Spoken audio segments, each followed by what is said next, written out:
एक एक ही सिटी होती है, वहाँ पे सारी की सारी पॉलिटिक इंडस्ट्री जमा हो जाती है और उसका AQI बहुत ख़राब हो जाता है। और पहले टॉप 100 सिटीज़ में भारत की 89 है। ठीक है, आज हम बात करेंगे कि दिल्ली को हम कैसे पूरी तरीके से क्लीन बना सकते हैं, उसका जो AQI है वो हम कैसे नीचे ला सकते हैं। हमें एक स्टेट में पूरी इंडस्ट्री को नहीं लेके जाना है, हमें पूरे भारत में डाइल्यूट कर देना है चीज़ों को, ताकि पोल्यूशन कॉन्सेंट्रेट ना रहे और सारे भारत का जो विकास है वो एक लेवल में हो। ठीक है, आप अगर कहोगे कि एक ही स्टेट में हम पूरा का पूरा बिजनेस लेके जाएंगे, उस स्टेट के लिए अच्छा नहीं है। अगर आप कॉन्सेंट्रेट कर दोगे पूरे इंडस्ट्री को एक ही स्टेट में, तो स्टेट की जो एयर क्वालिटी वो ख़राब हो जाती है, उसकी वाटर क्वालिटी ख़राब हो जाती है, वहाँ के लोग सांस नहीं ले पाते, वहाँ पे सारे जगहों से लोग आके कॉन्सेंट्रेट हो जाते हैं। पूर्व भारत में कुछ नहीं, दक्षिण भारत में भी कुछ नहीं, सब वहाँ पे जमा हुआ है, गंगा के किनारे सब प्रदूषण कर रहे हैं। ये गलत है और ये नहीं होना चाहिए। ठीक है ना, अब गुजरात में भी कॉन्सेंट्रेशन चल रहा है सारे इंडस्ट्रीज़ का, ये गुजरात के लिए अच्छा नहीं है। ठीक है ना, अगर आप गुजरात में पूरी इंडस्ट्रीज़ को डाल दोगे तो वहाँ की हवा अच्छी रहेगी क्या, वहाँ का पानी अच्छा रहेगा क्या, वो लोग सांस भी नहीं ले पाएंगे अपनी। वहाँ पे भी AQI 1100 हो जाएगा। ठीक है ना, हो ही जाएगा। ये दिल्ली में देख रहे हैं हम, पूरे उत्तर भारत में देख रहे हैं। ठीक है ना, तो ऐसे नहीं करना, एक जगह पे कुछ भी कॉन्सेंट्रेट नहीं करना चाहिए। ये जो कहते हैं ना ग्रुप सिटी, ढोलेरा सिटी, ये जो चल रहा है ये गलत है। ठीक है ना, इतनी बड़ी सिटीज़ बना ही क्यों रहे हो, वो जगह अच्छी रहेगी क्या उससे, वहाँ पे कॉन्सेंट्रेशन हो जाएगा, वहाँ पे पॉल्यूशन बढ़ जाएगा। ठीक है, और वो उस स्थानीय जो लोग रहते हैं वहाँ पे उनके लिए अच्छा नहीं है। उन लोगों के ऊपर एक तरीके से वो आक्रमण है, यानी जो बाहर के स्टेट के लोग हैं वहाँ काम के लिए आएंगे और जो स्थानिक लोग हैं उनको फिर एडजस्ट करना पड़ेगा उन लोगों के साथ। तो ये आक्रमण नहीं तो क्या है, तो ऐसे सिटीज़ बनाना मतलब ये गलत है। ठीक है, छोटे छोटे बिजनेसेस होने चाहिए, हर जगह पे डाइल्यूटेड होने चाहिए, ताकि जो भारत का हर एक हिस्सा है वो भरा भरा रहे उद्योगों से। एक ही जगह पे पूरे उद्योग नहीं लाने हैं, ये गलत स्ट्रेटेजी है मूलतः। ठीक है, ये कहीं पे भी अच्छा इम्पैक्ट नहीं डालेगी, ये भारत को खोखला करने का काम करेगी। ठीक है, लोग एक ही जगह पे इकट्ठा होंगे, इसमें कौन सी अचीवमेंट है। ठीक है ना, कोई बड़ी बात नहीं। हम थोड़ा सा आगे जाएंगे, ये तो हो गया पेड़ लगाने। अब दिल्ली में पेड़ लगाएंगे, कैसे पेड़ लगाने हैं देखो। मेरे सामने 3 पेड़ आते हैं, जब भी हम प्रदूषण को देखते हैं तो ये जो 3 पेड़ है ना सूखने का काम करते हैं, पीपल, नीम और बनियान ट्री, मतलब जो बरगद का पेड़ होता है। ये जो 3 पेड़ है वो पूरी दिल्ली में लग जाने चाहिए। ठीक है, पेड़ होने चाहिए और साइकिल के लिए रोड होने चाहिए। और इलेक्ट्रिकल व्हीकल्स जो है वो उनके साथ दिक्कत क्या है पता है, अगर आप उन्हें चार्जिंग लगाओगे ना तो वो 2 घंटे चार्जिंग होता रहेगा। ठीक है, व्हीकल और लाइन लग जाएगी इससे व्हीकल्स की, तो वो वाइबल है ही नहीं इलेक्ट्रिकल व्हीकल्स एक्चुअल में, क्योंकि उसको चार्जिंग में बहुत समय लगता है। चार्जिंग स्टेशन आज दिल्ली में है नहीं इतने, जो अफोर्ड ही नहीं कर पाएंगे, तो लोग प्राइमरीली शिफ्ट हो जाएंगे साइकिल के ऊपर, और जो लोकल ट्रेन चलती है उसके ऊपर शिफ्ट हो जाएंगे, बसेस होती है उसके ऊपर शिफ्ट हो जाएंगे। ऐसा नहीं कि सब बंद हो जाएगा, बसेस तो चलती ही रहेंगी, सिर्फ हमें कार्स को निकालना है, हमें टू व्हीलर्स को निकालना है। ठीक है, अब आपको होगी कि ऑटोमोबाइल सेक्टर का क्या होगा अगर ऐसे चलता रहे। अगर हम जिंदा रहेंगे तो ऑटोमोबाइल रहेगा ना, अगर ऑटोमोबाइल सेक्टर हमारी जो आयु है उसे कम कर रहा है 10-10 साल से, तो हम करेंगे क्या उस ऑटोमोबाइल सेक्टर का। सब पब्लिक ट्रांसपोर्ट पे ही हमें डिपेंडेंट होना है आगे चल के, प्राइवेट व्हीकल्स के लिए कोई जगह नहीं। ठीक है ना, क्योंकि भारत में जितनी पॉपुलेशन बढ़ी है पिछले कुछ सालों में, प्राइवेट व्हीकल्स अगर हर कोई चलाने लग जाएगा ना तो ये देश के हवा के लिए भी अच्छा नहीं है। पेट्रोल और डीजल, आपको पता है 2050 तक पेट्रोल डीजल पृथ्वी के ऊपर पूरी तरीके से खत्म हो जाएगा, 2050 तक। उसके बाद तो कुछ बचेगा ही नहीं। तो हमें कम करना है, इनके ऊपर डिपेंडेंसी कम करनी है, पब्लिक ट्रांसपोर्ट पे शिफ्ट होना है, साइकिल के ऊपर शिफ्ट होना है। ये एक बहुत ही स्ट्रॉन्ग तरीका है। ठीक है, मैं सोल्यूशन भी दे रहा हूँ, मैं एक्सपेरिमेंट भी बता रहा हूँ कि क्या क्या पॉसिबल जो थ्रेड्स से वो आ सकते हैं। ठीक है, 90% पॉल्यूशन दिल्ली का चला गया, अब हमने दिल्ली पे एक्सपेरिमेंट किया, धीरे धीरे हम पूरे भारत को ऐसा करेंगे, ये प्लान है। और इसे गवर्नमेंट को 100% जो विल पावर होता है उसे एग्जीक्यूट करना है। तो ये मूलतः हम जो पॉल्यूशन है उसको खत्म कर सकते हैं, बाकी कोई और तरीका है ही नहीं, ठीक है ना। अगर आप ऑडियो का भी देखें तो लोगों ने 2-2 गाड़ियां खरीद ली। जो ऑडियो का चला था उसमें लोगों ने 2-2 गाड़ियां खरीद ली अपने लिए।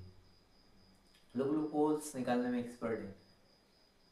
एक ही सॉल्यूशन है, डिसेंट्रलाइजेशन, ठीक है। एक जगह पे इंडस्ट्रीज कॉन्सेंट्रेट नहीं होनी चाहिए, ये ख्याल रखना है। सब डिसेंट्रलाइज होना चाहिए। एक जगह पे अगर आप सब कुछ लाके रख दोगे तो वो जो जगह है वो नरक में तब्दील हो जानी है, ठीक है।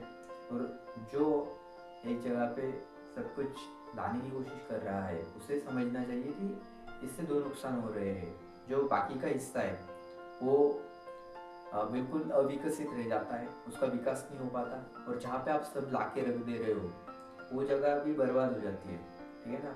आपने कभी ये सुना है जहाँ पे इंडस्ट्रीज खड़ी होती है वो जगह सुंदर हो जाती है, खूबसूरत हो जाती है? आपने कभी देखा है? वो जगह गंदी हो जाती है पूरी तरीके से, वहाँ की शांति पूरी तरह से बर्बाद हो जाती है, ठीक है ना। तो इंडस्ट्री लाना मतलब कोई बहुत अच्छा काम नहीं है, आप उसकी शांति बर्बाद कर रहे हो उस जगह की, वहाँ पे पॉल्यूशन आप इंट्रोड्यूस कर रहे हो उस जगह पे। और अगर आप एक ही जगह चुन लोगे ये सब काम करने के लिए तो बर्बादी ही बर्बादी है, ठीक है। कोई मतलब ऐसे गोल्डन काम नहीं हुआ है, ठीक है ना। जो सच में समझदार देश है वो इसका ख्याल रखते हैं। मैंने भूटान का देखा, भूटान की पॉलिसीज बहुत बढ़िया है। भूटान इंट्रोड्यूस ही नहीं करता अपने आप को इंडस्ट्रियल वर्ल्ड में। उसकी जो पॉलिसीज है वो क्या है पता है? भूटान ये कहता है आप हमारे पहाड़ों पे घूम भी नहीं सकते, हमारे पहाड़ एक धरोहर है हमारी, हम इसे जो पिकनिक है उसके लिए नहीं छोड़ेंगे, उसके लिए खुला नहीं करेंगे, पिकनिक की जगह नहीं है, हमारे लिए हमारे भगवान है। तो वो लोग प्रकृति को भगवान मानते हैं भूटान के लोग, और हमने पहाड़ों पे घर बना दिए अपने। और पहाड़ों पे फिर क्या होता है वो जो देखा है हमने, आइवलाइन चीज जो होते हैं वो फिर हमारी पूरी फिलोसफी उल्टी चल रही है। जो भूटान के लोग हैं इनका मानना ये है कि जो इंडस्ट्रीज है जो हैप्पीनेस इंडेक्स को हमारे बेहतर करेंगी उनको ही हम भूटान में जगह देंगे। वो हैप्पीनेस इंडेक्स से जोड़ते हैं इंडस्ट्री को। अगर कोई इंडस्ट्री हवा खराब कर रही है हमारी तो जो हैप्पीनेस इंडेक्स उसके लिए अच्छा नहीं है। हम एक टाइम खाना खा लेंगे लेकिन हमें हैप्पीनेस इंडेक्स में समझौता नहीं चाहिए, ये भूटान कह रहा है।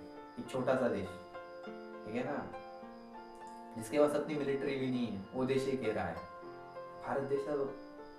भारत देश हैप्पीनेस इंडेक्स में बहुत पीछे है अगर आप देखोगे तो। हम कहाँ जा रहे हैं मुझे नहीं पता, ठीक है ना, कहाँ जा रहे हैं हम, हमारी पॉलिसीज कहाँ पे जा रही है मुझे नहीं पता। ये जो ट्रीज होंगी ना, ये जो मैंने 3 ट्रीज बताई है, इसे दिल्ली में इस तरीके से प्लांट करना है कि ज़्यादा से ज़्यादा ट्रीज प्लांट भी हो और वो मतलब बढ़े भी आगे, ठीक है ना। मतलब ऐसे नहीं होना चाहिए कि 100 पेड़ लगाए और उसमें से 80 मर गए, ऐसा नहीं होना चाहिए। 100 लगाए हैं तो 100 के 100 जीने चाहिए। इसके लिए आप एम्प्लॉय हायर करिए कि वो पेड़ मतलब 1000 पेड़ के ऊपर एक एम्प्लॉय, ठीक है, वो ये सुनिश्चित करेगा कि 1000 के 1000 पेड़ जिए कैसे भी करके, तो उसकी जिम्मेदारी रहेगी, ठीक है। तो इस तरीके से आप वहाँ पे पेड़ लगाओ और एक बायोडाइवर्सिटी वहाँ पे लेके आओ, है ना, एक सॉल्यूशन। लेकिन ये सब करना पड़ेगा। अगर दिल्ली बेहतर रहेगी तो देश बेहतर रहेगा। और सिर्फ एक ही रीज़न है मतलब ये सब करने के लिए, वो है कि विल पावर। और ये विल पावर जो है वो किस में होनी चाहिए? ये विल पावर गवर्नमेंट में होनी चाहिए।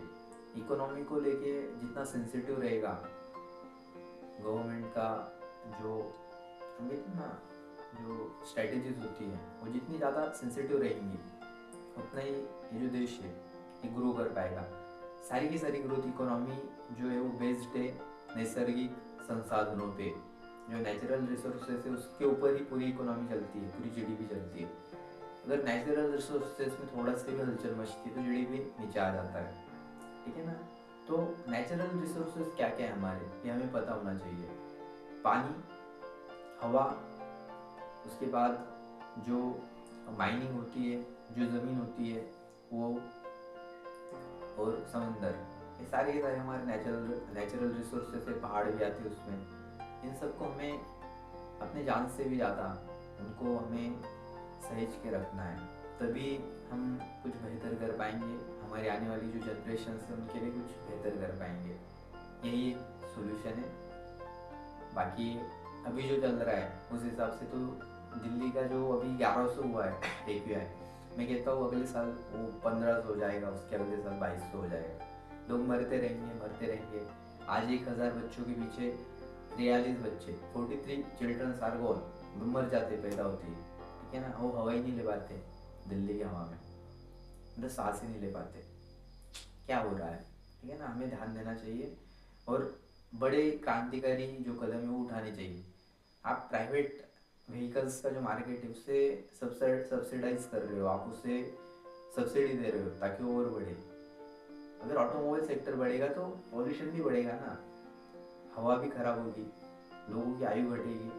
गवर्नमेंट को कोई ज़्यादा टैक्स नहीं मिलता उससे, इतना बड़ा टैक्स नहीं मिलता कि लोगों के हेल्थ के साथ समझौता हो, ठीक है ना।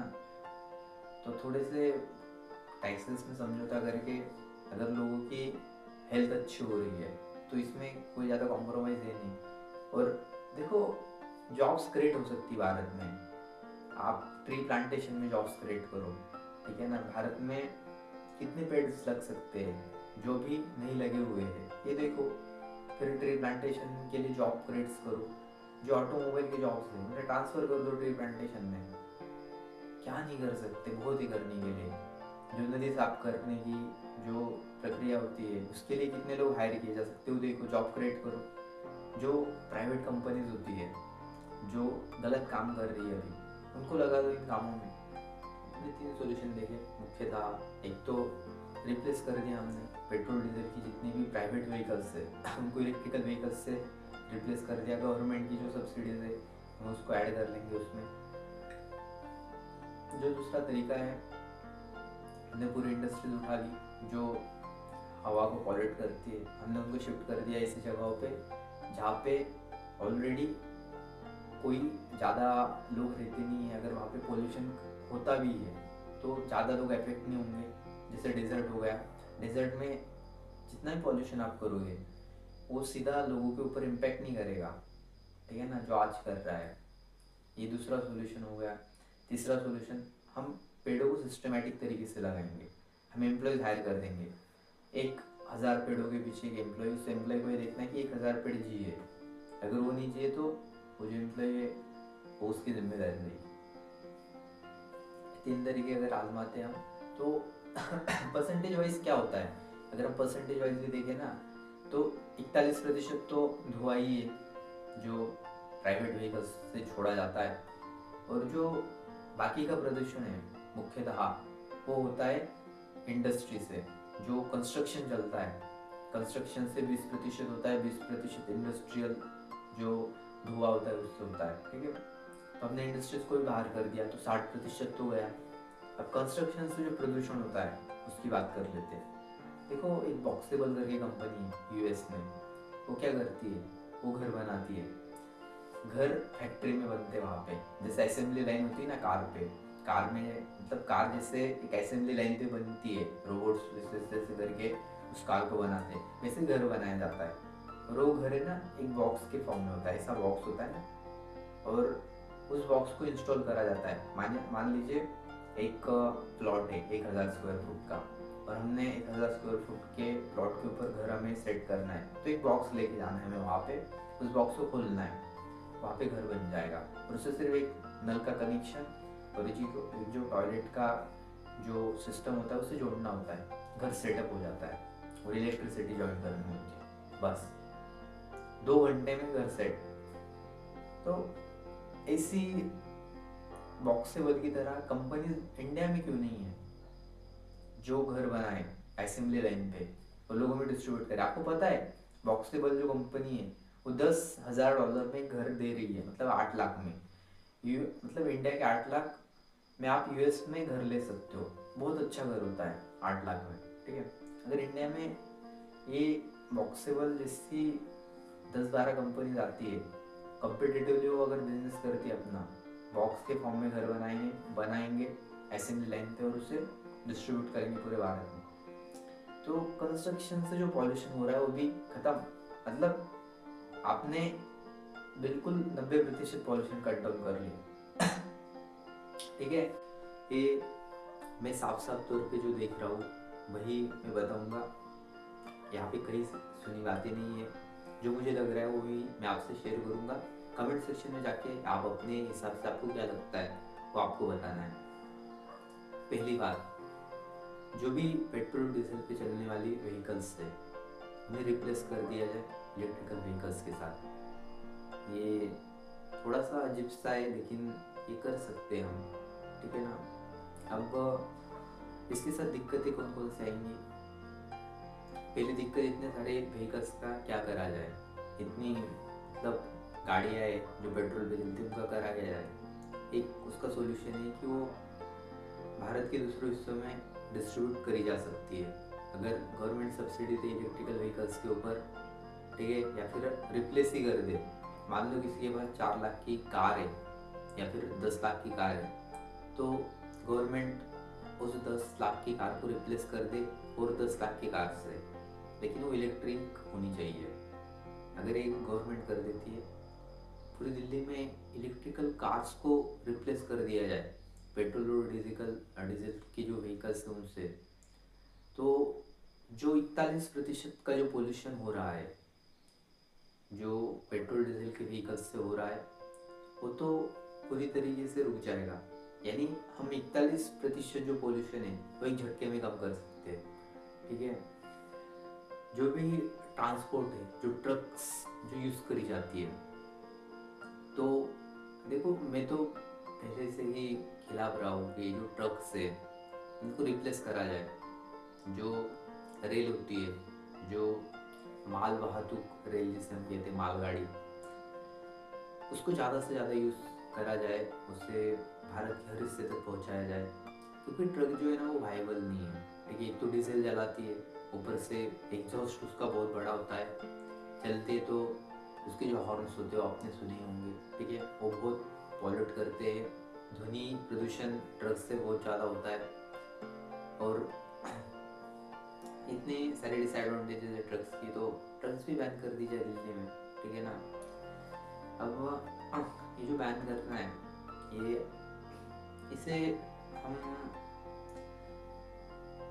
आसानी से नहीं कर सकते, पता है मुझे, लेकिन कुछ ना कुछ तो करना होगा। दिल्ली में अगर हम एक्सपेरिमेंट नहीं करेंगे तो कहाँ पे करेंगे, ठीक है ना। क्योंकि अगर हम एक्सपेरिमेंट नहीं करेंगे तो हमें पता कैसे चलेगा कि क्या क्या दिक्कतें आएंगी आगे चल के। तो ऐसे एक्सपेरिमेंट होने चाहिए, ठीक है।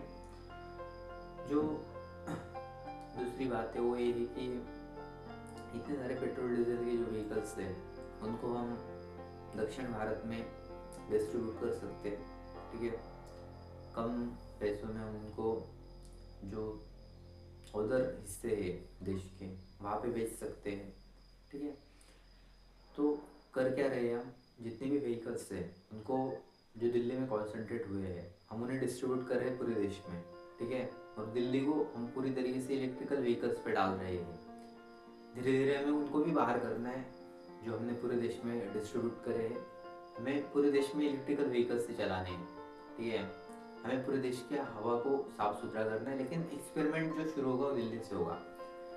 अब ये जो दिल्ली की हवा है, ठीक है, जिसका 41% जो कंट्रीब्यूट कर रही है ये जो पॉल्यूटेंट व्हीकल्स है, ये हमने रिप्लेस कर दिए।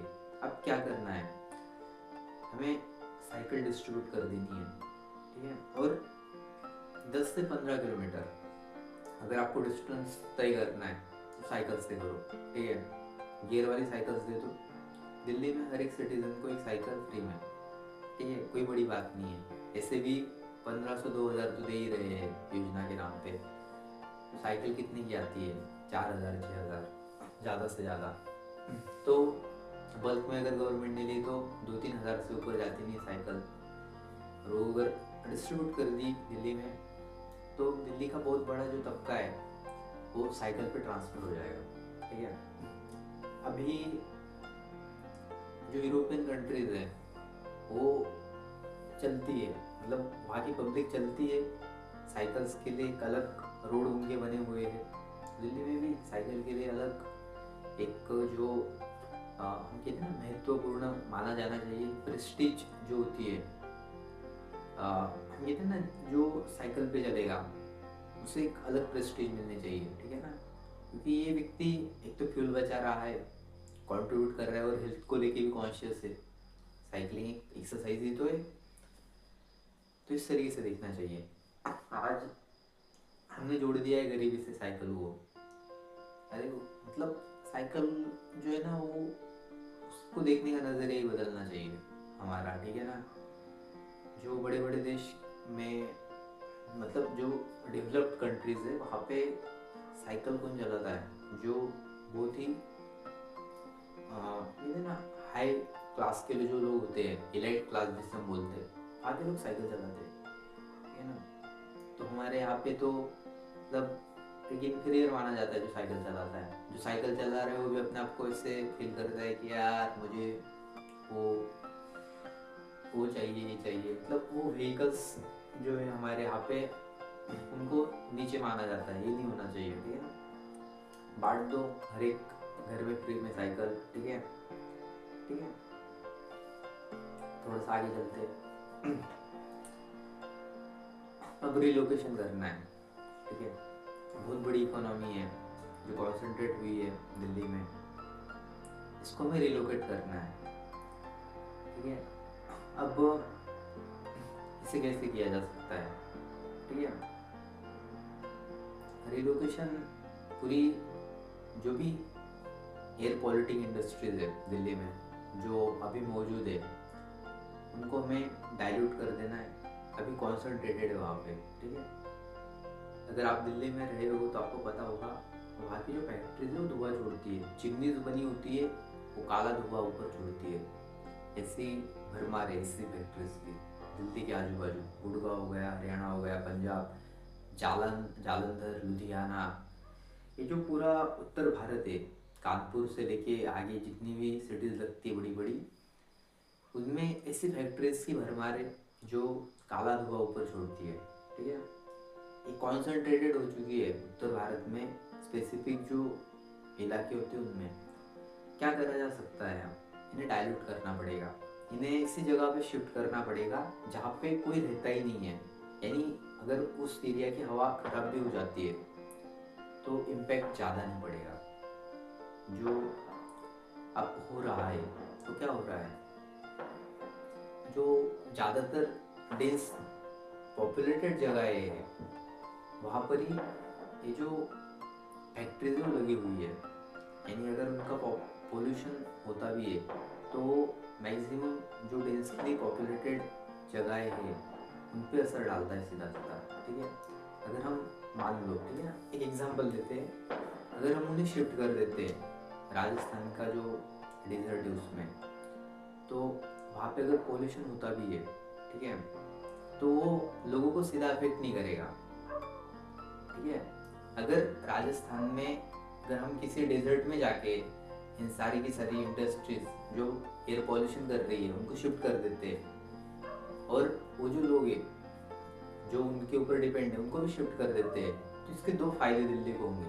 पहला फायदा क्या होगा, एक तो पॉपुलेशन कम हो जाएगी दिल्ली की, ठीक है, क्योंकि जो डिपेंडेंसी है, जो जो लोग डिपेंडेंट थे उन इंडस्ट्रीज के ऊपर वो डाइल्यूट हो गए, मतलब इंडस्ट्रीज गई तो वो लोग भी जाएंगे, तो दिल्ली का पॉपुलेशन अपने आप कम हो जाएगा उससे।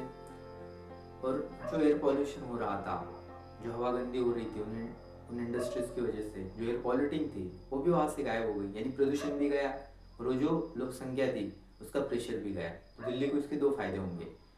इतनी सी दिल्ली है, उसमें इतने सारे लोग रह रहे हैं और वो मतलब आप समझ रहे हो कितना लोड पड़ता है एक अर्बन जो सिस्टम होता है उसके ऊपर।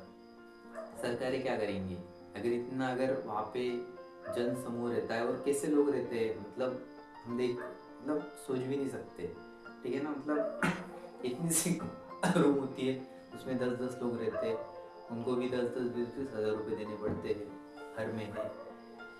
बहुत मुश्किल होता है अगर आपने कभी रहे हो आप सिटी में, तो मुश्किल है।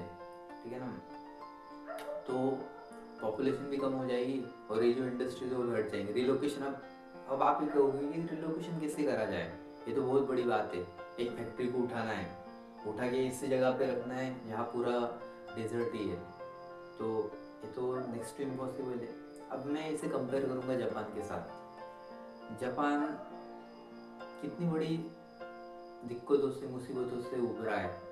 वहाँ पे लगातार भूकंप होते रहते हैं, अर्थक्वेक वहाँ पे लगातार आते रहते हैं। वहाँ पे हिरोशिमा नागासाकी में जब एटम बम फटा था तो पूरा जापान ही हिल गया था।